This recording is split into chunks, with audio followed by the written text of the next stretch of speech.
Welcome to The Explainer. India's growth story, it's incredible, right? But what if I told you there's a shadow growing underneath all that dynamism, a silent threat, household debt? Today, we're going to unpack this paradox, how the very tools meant to empower people might actually be creating a brand new crisis. Think about it. What if that big push to get everyone a bank account, a loan, a credit card, what if it all came with a really dangerous hidden price tag? That's the story we're getting into today, and it's a complicated one. So you've got this incredible promise, right? Financial inclusion for everyone, bringing millions of people into the system, giving them a leg up. But then there's the reality, and the data is painting a pretty grim picture. We're talking about a spiraling debt crisis where these tools for empowerment are turning into financial traps. All right, so let's start with the first piece of this puzzle, credit cards. You know, that plastic convenience in your wallet?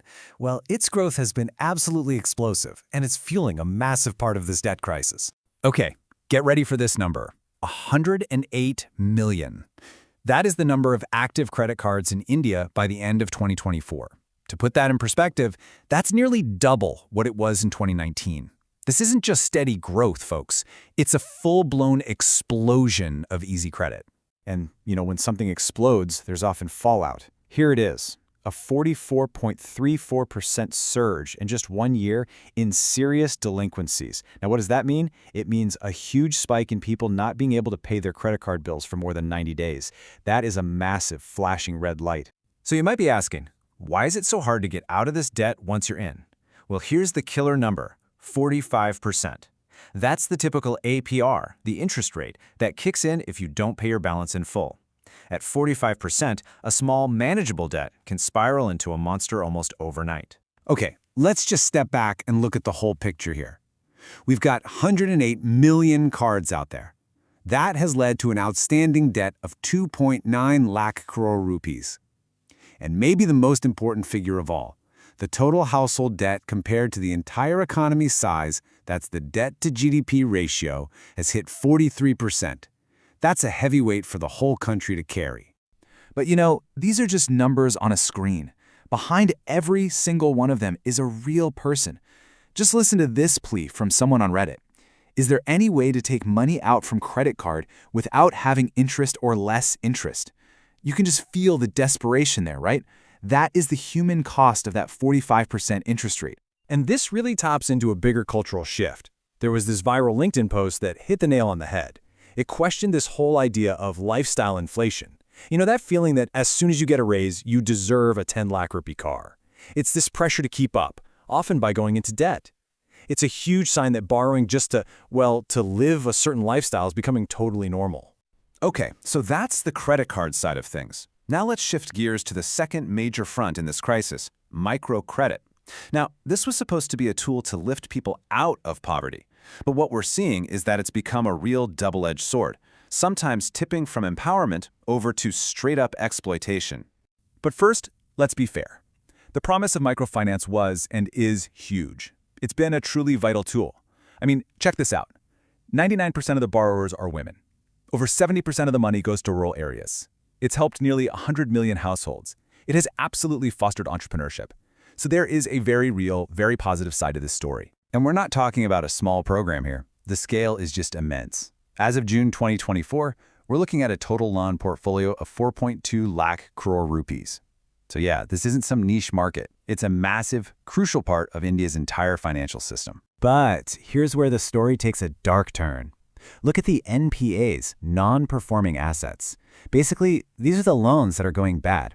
They have nearly doubled in about a year, shooting up from 8.8% to a pretty staggering 16%. That is a clear signal of deep, deep stress in the system. And that stress, it has a devastating human cost.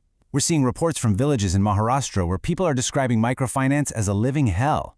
Imagine a place where nearly every single woman is trapped in this horrible cycle, borrowing from one lender just to pay off another, facing constant harassment the whole time. And the pressure to collect leads to some truly horrifying tactics. Collection agents have reportedly told borrowers who couldn't pay to go and die. Just let that sink in. It shows you this incredibly dark, coercive, and just plain abusive side of debt collection. So, we've seen the individual stories, right? The credit card traps, the microfinance nightmares. Now let's zoom out and see how all of this is adding up. because it's not just personal tragedies, it's creating major strain on the whole Indian economy. What we're seeing is a really fundamental shift in why people are borrowing money. Look at this. 55% of all household debt is now for consumption. We're talking personal loans, credit cards, stuff like that. Simply put, we are borrowing more to spend today rather than to invest in long-term assets, like building a house. And what happens when you borrow more? Well, you save less. It's a direct consequence. India's net household savings ratio has dropped from 7.4% down to just 5.3%. That financial cushion, that safety net that families count on, it's getting dangerously thin. So what's driving all this? Well, a huge piece of the puzzle is what experts call the financial literacy gap. And this isn't just about not knowing your credit score. It's a much deeper lack of understanding about how debt actually works, how to manage it, and when you have that gap, the very tools that are supposed to help you, they can quickly turn into sources of real distress. Okay, so we've laid out a pretty complex and, frankly, worrying picture. The big question is, where do we go from here? Let's talk about the path forward and how India can build a healthier relationship with credit. It really looks like a three-pronged strategy is needed. First, you have to empower consumers. That means better financial education and real ways for them to file complaints and get help. Second, you need stronger oversight. We're talking about enforcing the rules we already have and building better systems to track credit. And third, you have to support the good guys, the lenders who are actually trying to create sustainable, responsible products. Because at the end of the day, the goal isn't just to hand out more credit cards or approve more loans. That's not success. The real goal, the true measure, is whether this access to credit is actually leading to genuine financial well-being. Is it making people's lives better? That's the only thing that matters. And so that really leaves us with one final crucial question. How can India make sure that credit is a ladder and not a cage? Because it can be an incredible tool for climbing up, for building a better life. But as we've seen all too clearly, it can also trap you. The real challenge now is figuring out how to build more of those ladders and how to start dismantling the cages.